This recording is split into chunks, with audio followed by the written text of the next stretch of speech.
وعلیکم السلام ورحمۃ اللہ۔ یہ جی روایت بھیجی ہے، ابو مجلس کہتے ہیں کہ معاویہ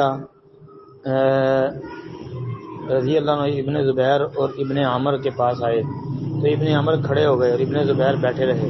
معاویہ نے ابن عمر سے کہا بیٹھ جاؤ، کیونکہ میں نے رسول اللہ صلی اللہ علیہ وسلم کو فرماتے ہوئے سنا ہے کہ جو یہ چاہے کہ لوگ اس کے سامنے باادب کھڑے ہوں تو وہ اپنا ٹھکانہ جہنم کو بنا لے۔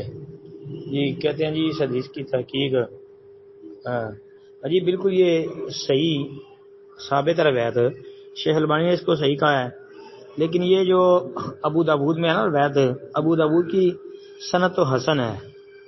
اچھا، باقی اس کی مضبوط ترین سند، اس کا مضبوط شاہد وہ امام طبرانی کبیر کے اندر اور امام ابن سعد نے طبقات کبریٰ کے اندر جو ہے نا طبقات الکبریٰ میں درج کیا ہے، تو اس کی سند صحیح ہے، تو لہذا یہ کہہ لیں کہ ھذا حدیث حسن صحیح ہے، یہ سند حسن صحیح ہے، ثابت ہے بھائی یہ۔ السلام علیکم ورحمۃ اللہ۔ وعلیکم السلام ورحمۃ اللہ۔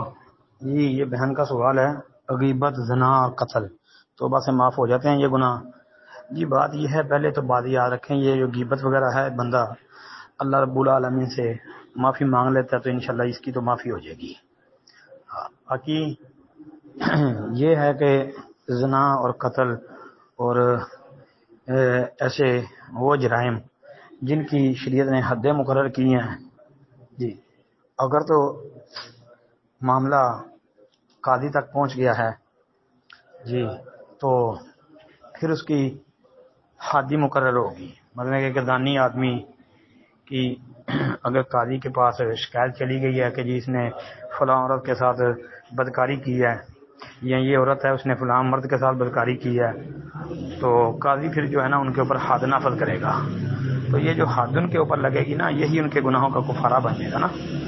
ہاں اگر کسی کو بھی پتہ نہیں چلتا، ایک بندہ گناہ کر لیتا ہے، بدکاری کر لیتا ہے، زنا کر لیتا ہے کسی کے ساتھ ہے جی، تو اس کا کسی کو پتہ نہیں چلتا، اور جب اس کو سمجھ آتی ہے اور وہ اس گناہ سے توبہ کرتا ہے، اللہ رب العالمین سے سچے دل سے معافی مانگ لیتا ہے، تو پھر یہ ہے کہ اس کا معاملہ اللہ رب العالمین کی ذات کے ساتھ ہے۔